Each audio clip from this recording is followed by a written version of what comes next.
ചക്ക ഓംലെറ്റ് ഉണ്ടാക്കാൻ വേണ്ട ഇൻഗ്രീഡിയൻസ്. നമുക്ക് എപ്പോഴും ഓംലെറ്റ് ഉണ്ടാക്കാനായിട്ട് മുട്ട ആവശ്യമുണ്ട്. ഒരു മുട്ടയ്ക്കുള്ള ഇൻഗ്രീഡിയൻസ് ആണ് ഞാനിപ്പോൾ ഇവിടെ കാണിക്കുക.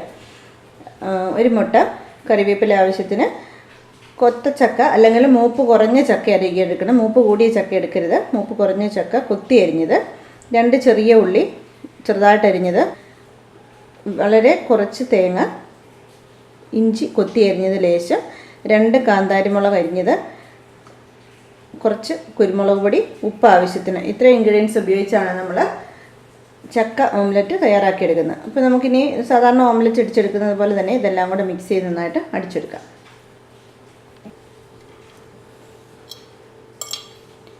ചക്ക, ഉള്ളി, തേങ്ങ, ഇഞ്ചി, മുളക്, കുരുമുളക്, കറിവേപ്പില, ആവശ്യത്തിന് ഉപ്പ്, ഇതെല്ലാം കൂടെ നമുക്കിട്ട് മിക്സ് ചെയ്യാം.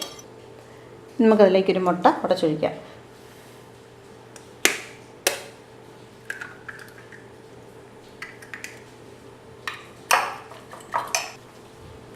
അപ്പോൾ നമ്മളിത് റെഡിയാക്കുന്ന സമയത്ത് ദോശക്കല്ല് അടുപ്പയിൽ വയ്ക്കുക. കല്ലടുപ്പയിൽ വെച്ച് എണ്ണയും ഇച്ചിരി നന്നായിട്ട് വെളിച്ചെണ്ണ ഒഴിക്കണേ. വെളിച്ചെണ്ണയിൽ ഇത് പൊരിച്ചെടുക്കുന്നതാണ് നല്ലത്. നമുക്ക് കളർ മാറ്റിയെടുക്കണേ. ഒരല്പം മഞ്ഞൾ ചേർക്കാം. നന്നായിട്ടൊന്ന് മിക്സ് ചെയ്യുക. നമുക്കിനി ഓംലെറ്റ് ഉണ്ടാക്കാം.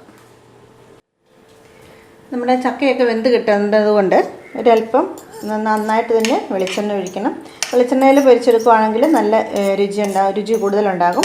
ഏതെണ്ണയായാലും കുഴപ്പമൊന്നുമില്ല. ഓംലെറ്റിന് ടേസ്റ്റ് കൂടാൻ വേണ്ടിയിട്ട് വെളിച്ചെണ്ണയാണ് നല്ലത്. അപ്പോൾ നന്നായിട്ട് അടിച്ച് പതപ്പിച്ച് വെച്ചിരിക്കുന്ന ഓംലെറ്റിൻ്റെ കൂട്ട് നമുക്കിതിലേക്ക് ഒഴിക്കാം.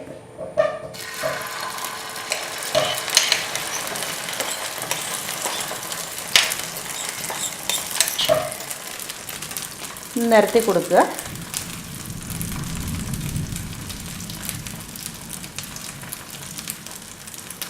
തീ കുറച്ച് വെച്ച് വേണം വേവിച്ചെടുക്കാനായിട്ട്. കാരണം ഇതല്ലെങ്കിൽ വെന്ത് കിട്ടാനായിട്ട് ഇച്ചിരി കട്ടിയുണ്ടല്ലോ, അപ്പോൾ നമുക്കത് വെന്ത് കിട്ടില്ല. അപ്പോൾ തീ കുറച്ച് വെച്ച് നന്നായിട്ട് വേവിച്ചെടുക്കുക.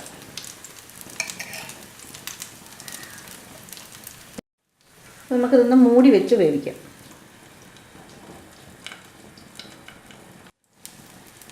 ഒന്ന് മറിച്ചിടാം. വളരെ കെയർഫുള്ളായിട്ട് മറിച്ചിടുക.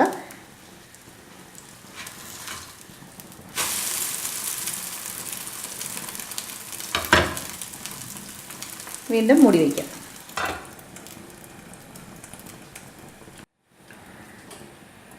ഇത് മുട്ട ആയതുകൊണ്ട് നമ്മൾ തീ കുറച്ചിടണം, അല്ലെങ്കിൽ കരിഞ്ഞു കഴിഞ്ഞാൽ അതിന് ടേസ്റ്റ് നല്ല ഒരു സുഖമില്ല, മുട്ട കരിയുന്ന ടേസ്റ്റ്.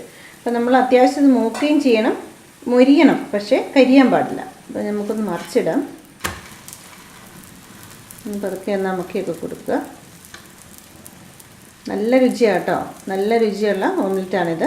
അപ്പോൾ ഈ ഓംലെറ്റ് ഉണ്ടല്ലോ, പിള്ളേർക്ക് ബ്രേക്ക്ഫാസ്റ്റിന് നിങ്ങൾക്ക് ഓംലെറ്റ് ഇങ്ങനെ ഉണ്ടാക്കി കൊടുത്തു കഴിഞ്ഞാൽ, സ്കൂളിലൊക്കെ പോകുന്നതിന് മുമ്പ് ഇങ്ങനെ ഒരെണ്ണം ഉണ്ടാക്കി കൊടുത്തു കഴിഞ്ഞാൽ പിള്ളേർക്ക് വയറ് നിറയുകയും ചെയ്യും. ഇപ്പോൾ ഒരു മുട്ടയും ചെല്ലും.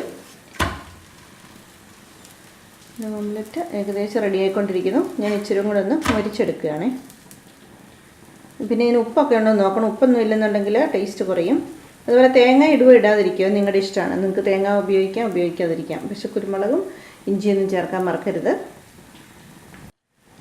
നമുക്കൊന്നും കൂടെ നോക്കാം. മൊരിഞ്ഞിട്ടുണ്ടെങ്കിൽ എടുക്കാം. അപ്പോൾ ഇത് പാകത്തിന് മൊരിച്ചിലായി. ഓവർ മൊരിഞ്ഞ് കഴിഞ്ഞിട്ടുണ്ടെങ്കിൽ മുട്ട കരിഞ്ഞതുപോലെയാകും. അപ്പോൾ അതൊരു സുഖമില്ല. നമുക്കൊരു പ്ലേറ്റിലേക്ക് മാറ്റാം.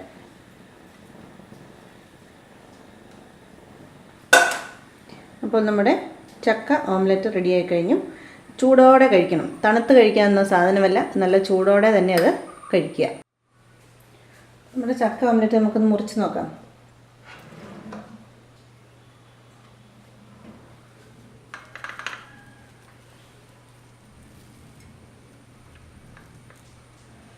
കണ്ടോ, ഇതിനകത്ത് ചക്ക ഇട്ടിട്ടുണ്ടെന്നൊന്നും പറയില്ല.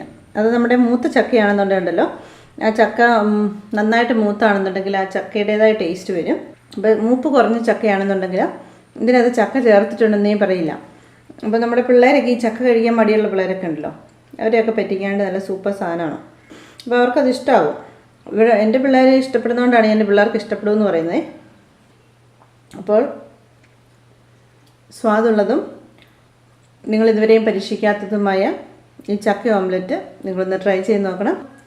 നമ്മുടെ ദേശീയ ഫലമായ ചക്കയെ കൊണ്ട് ഒരുപാട് വിഭവങ്ങൾ നമുക്ക് തയ്യാറാക്കാം.